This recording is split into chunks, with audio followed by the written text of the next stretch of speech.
5 साल पहले चाचा की हत्या हुई तो भतीजों ने 5 साल बाद हत्यारोपी के भाई को मौत के घाट उतार दिया।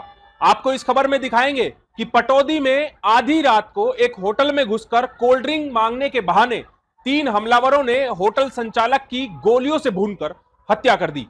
नमस्कार, मैं हूं सुनील यादव और आप देख रहे हैं गुरुग्राम न्यूज।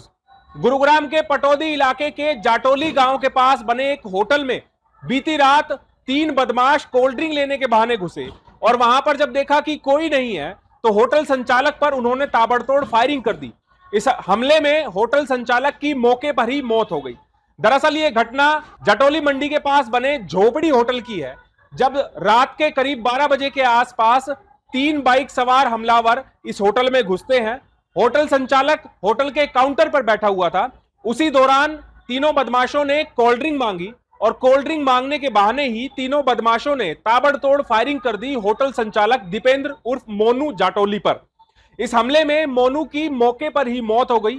उसके बाद ये तीनों बदमाश यहां से बड़ी आसानी से फरार भी हो गए। होटल पर मौजूद बाकी स्टाफ ने जैसे ही गोलियों की गड़गड़ाहट सुनी वो तुरंत दौड़कर होटल के काउंटर के पास आए, लेकिन काउंटर पर उनको मोनू बेसुध हालत में पड़ा हुआ लहूलुहान मिला और देखा तब तक हमलावर मौके से भाग चुके थे। हैरानी की बात यह है कि जिस समय यह वारदात हुई उस समय होटल के सीसीटीवी कैमरे भी बंद पाए गए हैं। इसीलिए पुलिस यह अंदेशा लगा रही है कि इस हत्या को पूरी सुनियोजित तरीके से प्लानिंग करके अंजाम दिया गया है। अब मृतक के परिजनों ने आरोप लगाया है कि 5 साल पहले गांव के ही रहने वाले एक इंद्रजीत नाम के युवक की हत्या कर दी गई थी और साल 2020 में जब इंद्रजीत की हत्या हुई तो उनके परिजनों ने दीपेंद्र उर्फ मोनू के भाई पर हत्या का आरोप लगाया था और उसी हत्या की रंजिश रखते हुए आज इंद्रजीत के भतीजों ने मिलकर दीपेंद्र को मौत के घाट उतार दिया। दरअसल इस हमले में मरने वाले दीपेंद्र के भाई पर 2020 में गांव के ही रहने वाले इंद्रजीत की हत्या करने का आरोप है।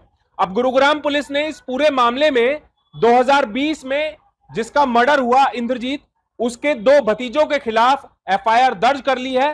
साथ ही गुरुग्राम पुलिस होटल के आसपास लगे सीसीटीवी कैमरों की फुटेज की भी जांच कर रही है ताकि ये साफ किया जा सके कि जिन लोगों के नाम एफआईआर में लिखवाए गए हैं क्या वही लोग इस हत्याकांड में शामिल हैं। पुलिस एक एक सबूत को गहराई से जांच रही है। 3 जना आया जी मोटरसाइकिल पर नकाब पोसा के कोल्ड ड्रिंक मांगी, कोल्ड ड्रिंक देने लगा, इतनी देर में फिर गोली चलाने लगा सीधा। कितने बजे की घटना है? 12 बजे के आसपास की।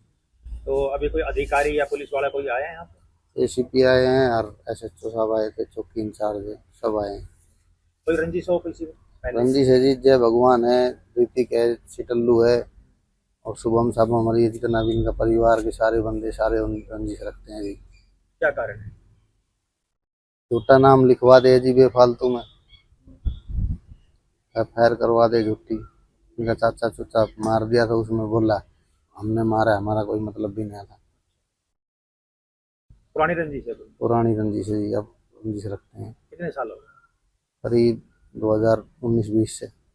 इसमें गुरुग्राम पुलिस को एक इन्फॉर्मेशन मिली थी कि पटौदी पुलिस स्टेशन के एरिया में एक ढाबा पर कुछ गोलियां चलाई गई, जिस पर गुरुग्राम पुलिस की टीम स्पॉट पर पहुंची और जो शिकायत करता है ये रोहित नाम के व्यक्ति हैं, जिसके पिताजी नाम कौरपाल है और जटोली गांव का ये निवासी है। इसके द्वारा पुलिस को रिटन कंप्लेंट दी गई है और रिटन कंप्लेंट के माध्यम से बताया गया है कि इसका ब्रदर है दीपेंद्र उर्फ मोनू, जो कि एक ढाबा का संचालन करता है। तो बीती रात करीब 12 बजे के आसपास वो ढाबे पर था तो 3 व्यक्ति ढाबे पर आए, उनके द्वारा कोल्ड ड्रिंक मांगी गई और इसी दौरान उनके द्वारा उसके भाई के ऊपर फायरिंग कर दी गई और उन व्यक्तियों के द्वारा जाते जाते जो ढाबा पर एक अन्य व्यक्ति था, महेंद्र नाम का व्यक्ति मौजूद था, उसके सिर पर भी कुछ चोट मारी गई है।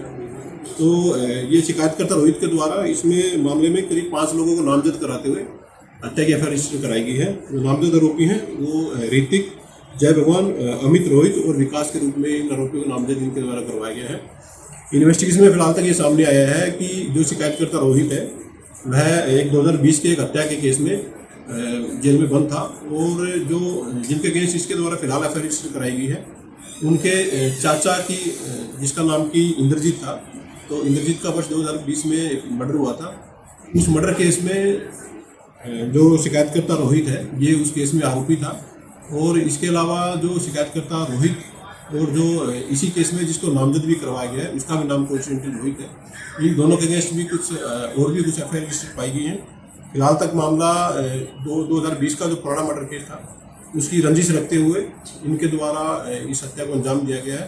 फिलहाल पुलिस की टीम इन्वेस्टिगेशन कर रही है और स्पोर्ट से भी कुछ एविडेंस पुलिस के द्वारा कलेक्ट किए गए हैं और जैसे जैसे फैक्ट इन्वेस्टिगेशन में सामने आएंगे पुलिस उसके अकॉर्डिंग इन्वेस्टिगेशन जारी रखेगी।